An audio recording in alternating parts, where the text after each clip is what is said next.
जय श्रीमन नारायण। राधे राधे।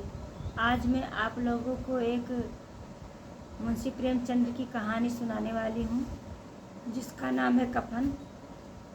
इन्होंने इस कहानी को 1936 में लिखा था, मुंशी प्रेमचंद जी ने। और ये कहानी हमने पढ़ा तो मेरी इच्छा हुई कि ये कहानी आप लोगों तक भी पहुँचा दें, क्योंकि आज समाज में इस कहानी जैसी स्थिति बहुत से घरों की है।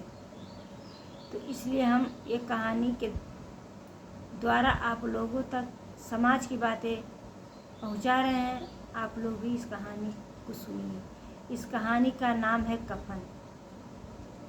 इसमें एक घीसू नाम का बूढ़ा व्यक्ति रहता है। उसके बेटे का नाम है माधव और माधव की पत्नी का नाम है बुधिया।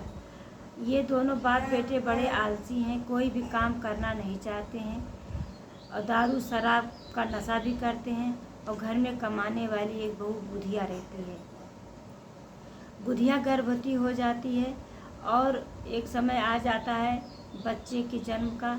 उस समय यह प्रसव पीड़ा से व्यथित रहती है और ये बाप बेटे घर के बाहर बैठ करके आलू भून करके खाते हैं और दोनों में से कोई भी उसे देखने अंदर नहीं जाते हैं।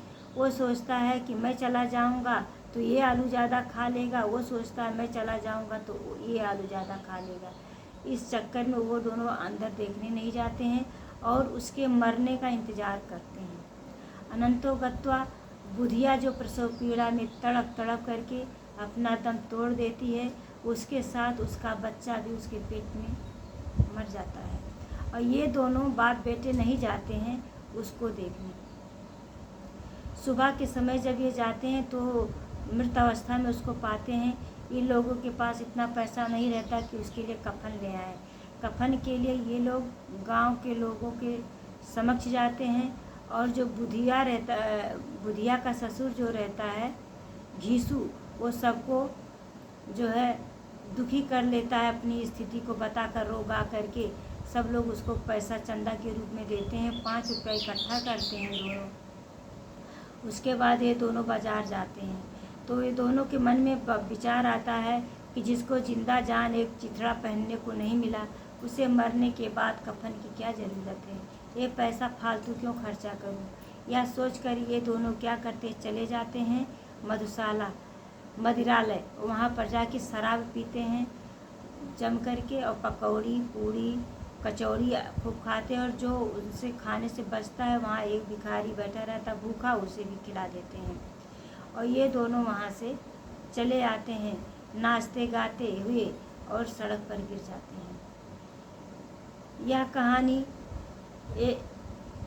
यह बताती है कि नशा इंसान को कहाँ से कहाँ ले जाती है। घर परिवार को जो है छोड़ देने के लिए मजबूर कर देती है ये नशा। आज समाज में मैं भी ऐसे बहुत घरों को देखा है बर्बाद होते। पूरी धन संपत्ति बेच करके दारू में लोग उड़ा देते हैं, शराब पी लेते हैं, अब पत्नियों का गहना बेच लेते हैं। यहाँ तक मैंने देखा है साड़ी बेच करके लोग शराब पी लेते हैं। उन्हें अपने बच्चों की परवाह नहीं होती, पत्नी की खुशियों की परवाह नहीं होती है। उन्हें सिर्फ परवाह होती है तो अपने नशे की। क्या कभी यह देश नशा मुक्त हो पाएगा कि जिससे गरीब जनता का, गरीब परिवार का घर बच सके। इसी कहानी